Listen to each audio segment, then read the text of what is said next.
오늘은 여호와의 이름 두 번째 시간, 여호와 라파, 치료하시는 하나님에 대해서 함께 말씀을 나누겠습니다. 출애굽기 15장에 나오는 이 치료하시는 하나님, 우리가 복음성가를 통해서도 잘 아는 여호와 라파는 백성들에게 광야에서 나타나신 하나님의 이름이었습니다. 그것도 가장 힘들고 가장 낯설고 가장 난처한 순간에 나타나신 여호와의 이름이었습니다. 홍해바다가 갈라지는 놀라운 기적을 출애굽한 이스라엘 백성들이 경험하지요. 그리고 3일 동안 수르 광야를 헤매게 됩니다. 불과 3일 전에는 하나님이 베풀어 주신 놀라운 기적을 보면서 찬양했던 사람들입니다. 그런데 3일 동안 광야길을 걸어가서 물이 없어 목말랐던 이들은 하나님과 모세를 향해 원망합니다. 사실 이 원망의 부분에서 우리는 이 사람들이 정말 한심하다. 아니 어떻게 하나님 앞에 이렇게 쉽게 원망하나? 이렇게 반복되어 잘못을 하나? 이렇게 생각할 때도 있지만 입장을 바꿔놓고 생각해 보면 아마 이 상황에서 원망 안 할 사람 별로 없으리라 생각이 듭니다.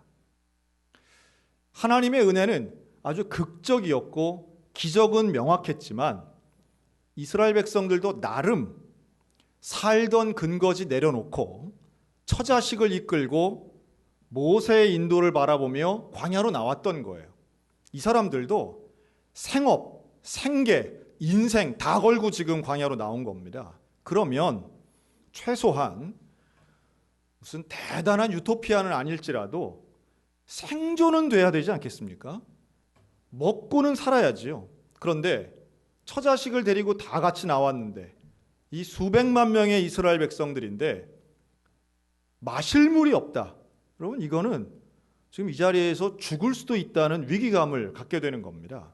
그러니 3일이란 기간이 짧아는 보이지만 3일 동안 제대로 마시지 못하면 사람들의 심적으로도 육적으로도 이건 약할 수밖에 없는 거예요. 위기감을 느끼는 거죠. 야, 내가 이러려고 광야에 나왔나? 이러려고 출애굽했나? 애굽 땅이 힘들긴 했지만 최소한 마실 물이 없어가지고 우리가 이렇게 어린 자녀 눈물 짓는 걸 내가 보지는 않았다는 거죠. 그래서 원망한 거예요. 지치고 목마른 사람들, 지금의 상황 가운데 야, 내가 이러려고 이럴 줄은 몰랐다 라고 생각하는 백성들의 원망의 목소리. 2020년을 시작하면서 누구도 예상하지 못했던 광야 같은 3일을 지금 우리는 지나가고 있습니다. 아니, 어찌 보면 물이 없어서 당황했지만 물을 발견했는데 이게 마실 수 없는 물을 발견한 거예요. 이게 마라의 비극이죠. 마라는 쓰다라는 뜻이지요. 물이 있는데 못 마시는 거예요. 마실 물이 안 되는 거예요. 오늘 우리 대한민국 사람들, 전 세계의 대부분의 인류가 2020년을 시작하면서 이렇게 어려우리라고 예상했던 사람은 별로 없었을 겁니다. 누구나 근사한 계획도 세우고 또 자기 스스로 다져가면서 최선을 다해 올해도 일하고 공부하고 노력하려고 했던 우리의 일생이었습니다. 그러나 최근의 6개월은 우리의 모든 계획이 수포로 돌아가고 내가 지금 이러다간 큰일 나고 우리 집안 망하겠고 내 사업 접어야 되겠다라고 생각하는 위기에 봉착한 사람들이 얼마나 많은지 몰라요. 또 스스로의 그런 답답한 모습을, 가족들의 모습을 보는 이 코로나 우울증에 모두가 힘든 이 상황. 아마 가정에서도 날카롭게 지금 예민하게 반응하시는 분들 참 많을 거예요. 누구나 한마디 하면 그냥 서로 간에 공격하고 집안에 같이 있으면서 힘든 하루하루를 보내시는 분들, 의도하지 않은 불평, 계획하지 않은 원망들이 가득한 시절에 지금 우리는 살고 있습니다. 눈에 보이는 물은 마실 수 없고 우리의 갈증은 더욱 타들어가는, 그래서 입에서는 원망과 불평이 쏟아져 나오는 상황, 이게 바로 마라의 상황입니다. 여러분 우리 어떻게 해야 되나요? 그런데 오늘 본문에 보면 모두가 목마르지만 원망하지 않는 사람 하나가 있어요. 모세는 원망하지 않고 있습니다. 왜 모세는 원망하지 않을까요? 모세라고 목이 안 말라요? 모세라고 갈증을 안 느낍니까? 모세라고 광야가 불편하지 않을 리가 없어요. 모세도 힘들고 모세도 부담되고 모세도 목마릅니다. 그런데 맨 앞에 서 있는 리더로서 그는 원망할 수도 없고 원망해서도 안 되는 자리에 그는 서 있는 거죠. 모세도 연약한 인간입니다. 아마 집안에 있는 가장들 지금 얼마나 어려울까 생각해 봐요. 힘들다고 말도 못하는 가장들, 경제를 책임져야 하고 가족을 책임져야 하는 입장에서 회사도 마찬가지고 우리 사장님들 얼마나 힘들까. 그런데 그때의 모세는 그 힘든 모습 가운데 원망이 아닌 부르짖는 기도를 선택한 줄로 믿습니다. 모세는 하나님 앞에 부르짖습니다. 여러분, 이 부르짖는 모세의 모습을 한번 떠올리셨으면 좋겠어요. 하나님, 이거 큰일 난 거 아닙니까? 하나님, 지금 저들의 목마름에 대한 원망은 당연한 겁니다. 하나님 아시지 않습니까? 만약에 이 백성들의 원망이 죄였다면 하나님 심판하셨을 거예요. 그러나 원망을 죄로 보지 않습니다. 원망과 불평이 뭐 잘한 일은 아니지만 그러나 이 상황에서 원망 안 한다는 것도 이상한 거죠. 원망에 대해 질책하지 않으십니다. 질책하는 대신 쓴물을 단물로 바꿔주신 분이 우리 여호와 하나님이신 줄로 믿으시기 바랍니다. 다만 쓴물이 단물되는 이 놀라운 여호와 라파의 은혜가 임할 때에 필요했던 것 두 가지가 있었어요. 오늘 이게 참 중요해요. 과정이죠. 쓴물이 단물이 되는 것은 전적인 하나님의 은혜였지만 두 가지 과정이 있었어요. 하나는 모세의 기도였다는 거예요. 부르짖는 기도가 있었어요. 두 번째는 모세의 순종이 있었습니다. 자, 어떤 순종이 있었는가? 이 순종의 단계가 있습니다. 하나님께 부르짖으며 막 기도를 하는데 하나님이 나무 하나를 가리키셨다 그래요. 나무를 가리키셨답니다. 어떻게 가리키셨을까요? 참 신기한 거죠. 저는 이렇게 생각합니다. 하나님이 손가락으로 나무를 가리키셨을까요? 모세의 눈에 나무가 들어오게 한 거죠. 모세의 마음에 그 나무가 보이는 거예요. 쓴물이긴 했지만 말하는 물이 있는 곳이에요. 당연히 나무가 있을 수 있습니다. 사람은 마시지 못하는 물이었지만 나무는 있을 수 있는 곳이었다는 거죠. 광야가 척박한 땅이긴 했지만 나무가 있는 거예요. 큰 나무는 아니었겠죠. 덤불 같은 나무였을 겁니다. 이 나무의 종류나 수종이나 아니면 그 나무의 성분은 그렇게 중요하지 않아요. 하나님이 가리키신 나무라는 게 중요합니다. 하나님이 가리키신 나무가 모세의 눈에 보였어요. 하나님의 특별하신 명령이 있는 건 아닌데 하나님이 가리키셨더니 그 나무가 마음에 찔리고 눈에 보이고 그리고 모세는 그 나무를 물에 던집니다. 여러분, 이러한 결단, 이러한 행위, 여러분 이것을 하나님은 순종으로 보신 줄로 믿으시기 바랍니다. 하나님 왜 이런 방법을 택하셨을까요? 합리적 생각이라면 여러분 마라 다음에 나오는 곳이 어디예요? 엘림이라는 곳입니다. 엘림에 가면 충분한 물이 있는 일종의 오아시스예요. 물샘 12, 종려나무 70그루가 있는 아주 규모가 큰 오아시스예요. 그런데 이 엘림은 한 8km밖에 안 떨어져 있는 거예요. 금방 가면 되는 거예요. 그냥 걸어가면 한 2-3시간이면 가는 거예요. 차라리 야, 기도하면 엘림이 있어. 조금만 더 가봐. 조금만 더 가봐. 애들까지 포함해서 몇 시간 안 걸려. 거기 가면 동시에 한꺼번에 마실 수 있는 거예요. 그런데 하나님은 엘림을 가르쳐 주시거나 인도하시기 이전에 쓴물이 단물되는 것을 경험케 하셨다는 거예요. 분명히 마라의 교훈이 있는 것이요. 분명히 마라의 이유가 있어요. 저는 여기에서 그 마라의 이유를 모세의 순종에서부터 찾고 싶습니다. 기도하는 모세, 그리고 나무를 가리키시는 하나님, 그리고 그 나무를 쓴물에 던지는 모세의 행위. 여러분, 이게 백성들에게 보이는 거죠.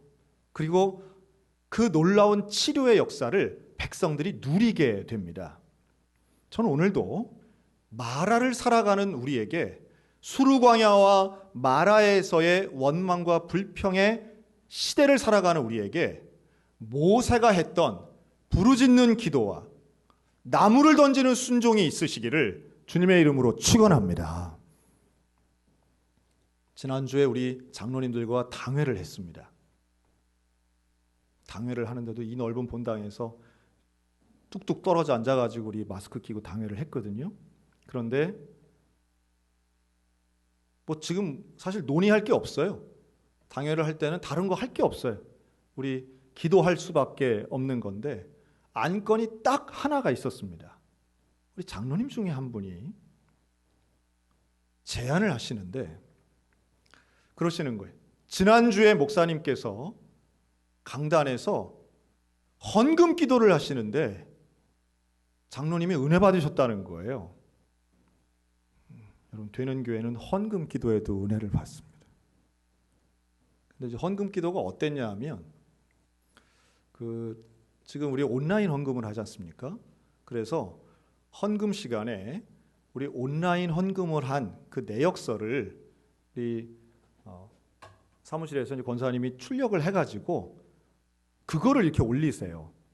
그러니까 이전에는 우리가 헌금함에 있는 것을 봉투를 모아서 이 강단에 올렸다면 지금은 온라인 헌금을 한 리스트를 출력을 해서 이렇게 올려주시거든요. 그래서 그걸 보고 제가 이제 기도를 합니다. 그걸 손에 들고. 그런데 지금 우리 교인들의 상태가 어떠냐 하면 가장 이제 다들 어렵군 하지만 자영업자분들 중에 월세를 내시는 분들이 있습니다. 우리가 지난 상반기에도 그 어려움 당한 대구에 있는 교회들을 도울 때에도 작은 교회, 개척교회지만 월세를 내고 있는 교회들 중심으로 해서 저희가 많이 후원했어요. 그만큼 고정 비용이 있는 분들이 많이 어렵죠. 근데 지금 우리 교인들도 어떤 상황이냐 하면 대출을 내서 월세를 내고 있습니다.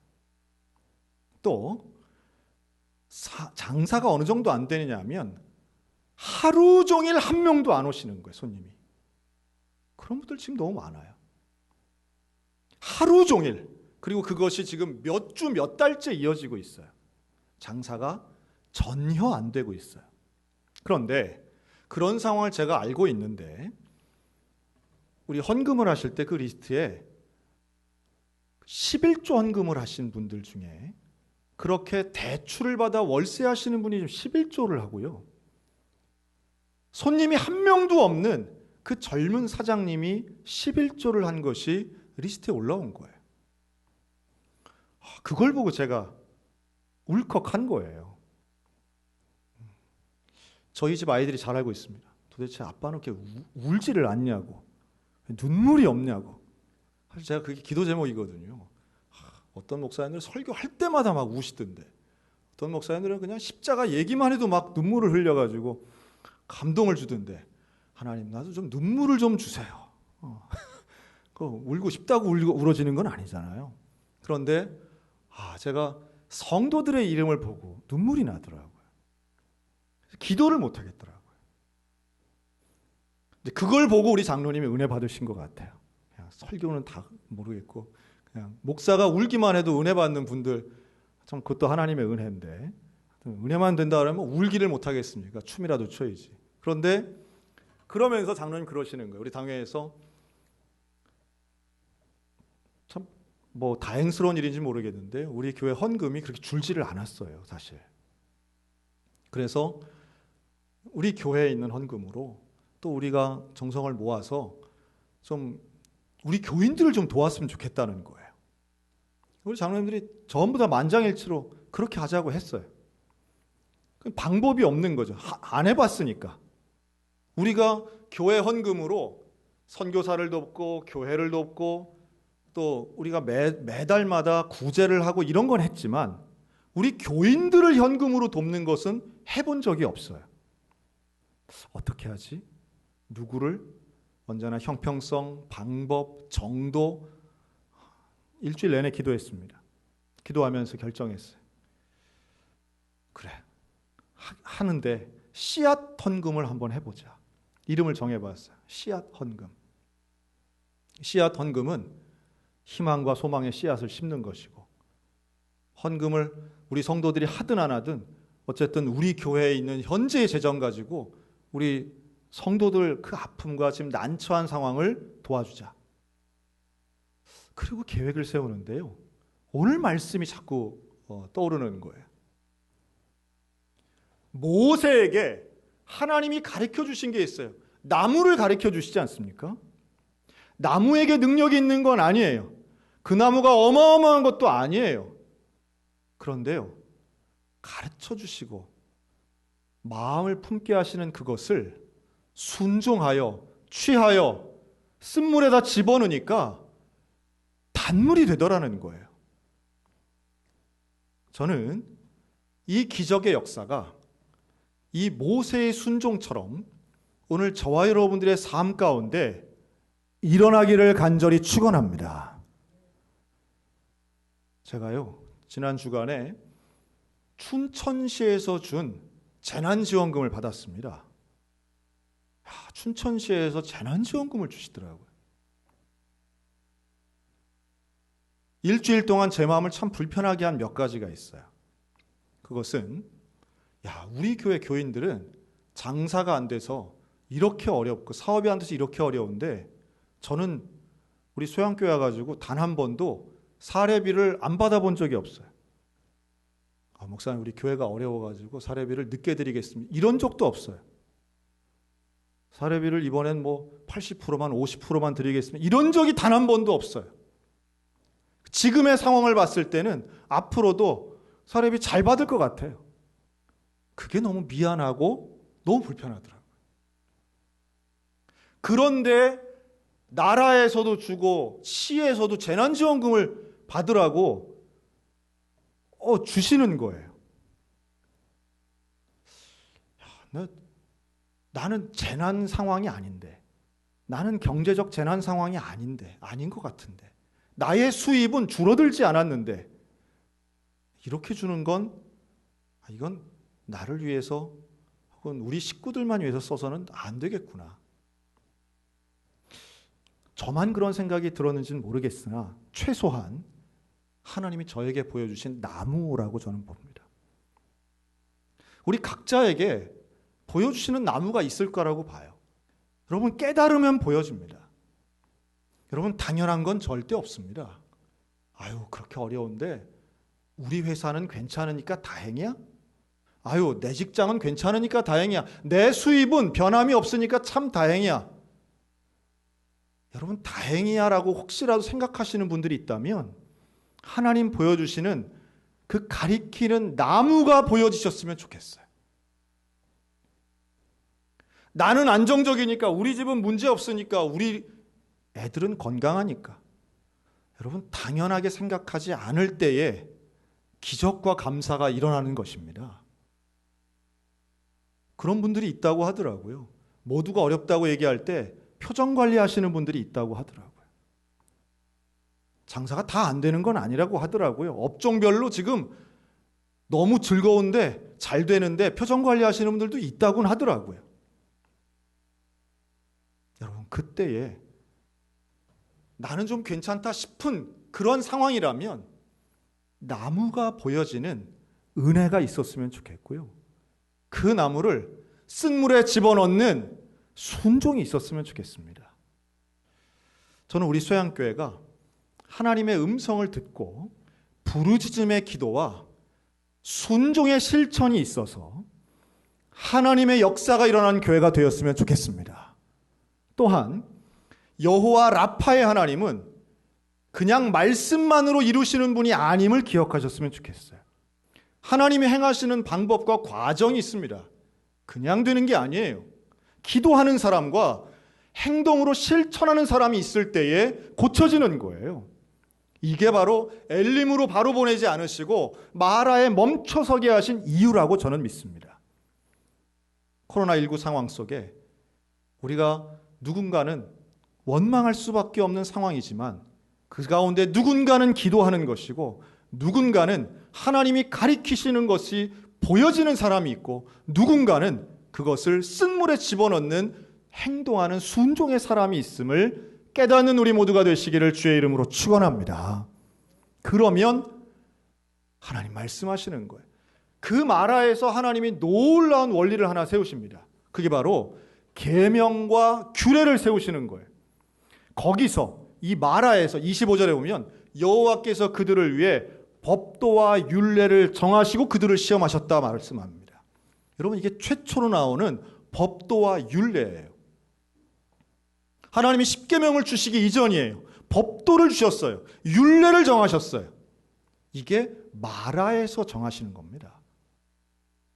놀라운 상황이죠. 좀 풍요롭고 편안한 엘림에서 정하신 게 아니라 모두가 힘들고 지치고 괴롭고 막막하고 난처한 그 순간에 하나님이 법도와 율례를 처음으로 정하십니다.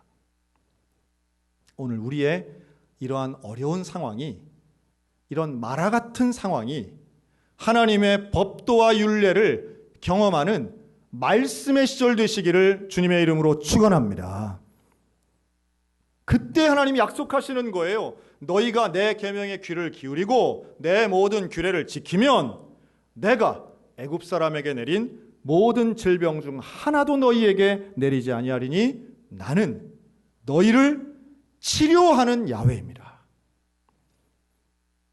여호와 라파의 하나님은 마라의 쓴물을 단물 되게 하신 하나님이시면서 동시에 우리에게 계명과 율례와 법도를 주신 하나님이시고 우리의 기도에 응답하신 하나님이며 우리의 작은 순종을 큰 기적으로 바꾸신 하나님이신 것을 믿으시기 바랍니다. 오늘도 우리에게 그 하나님이 역사하십니다. 그 하나님 기다리고 계세요. 마라에도 하나님 계시는 거예요. 그리고 이 마라를 지나야 엘림을 갈 수 있는 겁니다. 엘림의 위치를 모르니까 마라에서 불평한 것이죠. 그러나 하나님의 계획 속에는 마라만 있는 건 아니에요. 엘림도 있는 거예요. 오늘 주보를 보시면 우리 교회에 지금 질병 때문에 어렵고 힘든 분들 명단을 한번 정리를 해봤습니다. 대개는 고령의 우리 명예 권사님, 명예 장로님들이 많이 계시는데, 원로 장로님들 포함해서. 그러나 또 지금 수술받고 병원에 입원해 계시는 중증 치료 분들도 많이 계십니다. 개인적인 상황이기 때문에 무슨 질병이라든가 이런 건 쓰지 않았습니다. 또 여러 가지 다양한 상황들이 있어요. 또 우리 교회 지금 암 환자들도 얼마나 많은지 몰라요. 그런데 이런 과정들이 질병의 쓴물 변하여 여호와 라파의 하나님을 경험할 때에 치유의 기적이 일어날 줄로 믿습니다. 마시지 못하는 상처의 쓴물이 변하여 생명의 단물 되게 될 줄로 분명히 믿습니다. 여러분, 우리 소양교회에 지금도 한숨과 눈물로 어려움의 상황의 시절을 지내고 있는 우리 성도들, 우리의 기도와 나무를 던지는 순종을 통해 쓴물이 단물되는 기적의 교회가 되기를 주님의 이름으로 축원합니다. 우리의 가정도 일터도 마찬가지입니다. 여호와 라파의 하나님을 믿음으로 맞아들이시기를 바랍니다. 여호와 라파의 하나님이 우리의 가정 치료하실 겁니다. 여호와 라파의 하나님이 우리의 질병 고쳐주실 줄로 믿습니다. 여호와 라파의 하나님이 이 대한민국도 고치실 것이고, 여호와 라파의 하나님이 결국 우리의 마음과 육체와 우리의 민족도 치유하시고 치료하시고 고쳐주실 줄로 믿습니다. 아직 엘림은 오지 않았습니다. 그러나 분명한 건 엘림이 올 것이라는 거예요. 그리고 하나님 우리에게 맡겨주신 가나안의 사명도 분명히 이룰 수 있습니다. 나와 함께 하시는 하나님, 그 여호와 라파의 하나님, 치료하시는 하나님을 동행하며 믿음으로 맞아들이는 우리 거룩한 소양교회 모든 권속들, 가정들 다 되시기를 주님의 이름으로 축원합니다. 아멘.